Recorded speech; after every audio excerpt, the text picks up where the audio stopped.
আজকে আমি মরিচ গাছ লাগাবো। আসসালামু আলাইকুম। আমি একদম শুকনা লাল মরিচ নিয়েছি। এটার বীজগুলো আমি মাটিতে লাগিয়ে দিব।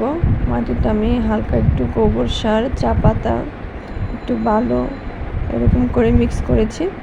তারপর আমি সেই বীজগুলোর উপর দিয়ে আবার অল্প করে মাটি দিয়ে দিব। তো এইভাবে করে নিচ্ছি। এটাতে আমি প্রতিদিন অল্প অল্প করে পানি দিব। অনেক দিন পর দেখাচ্ছি। এতে আমার গাছগুলো হয়ে গেছে। আমি তুলে নিয়ে সবগুলো টবে লাগিয়ে দিয়েছি। আর এই দেখুন আমার ছোট্ট বেলি গাছে কলি আসছে বেলি ফুলের। এটা হচ্ছে আমার এখন বর্তমান বাগানের অবস্থা, ছোট্ট বাগান। তো এই যে এখানেও কিছু গাছ আমি লাগিয়ে দিয়েছি, মরিচ গাছ। আমি ফ্রিজে কাটিং করে দিয়েছি, প্রত্যেকটা মরিচ গাছের মাথা কেটে দিয়েছি যেন একদম 3টা করে শাখা বের হয়। সবাইকে অনেক অনেক ধন্যবাদ।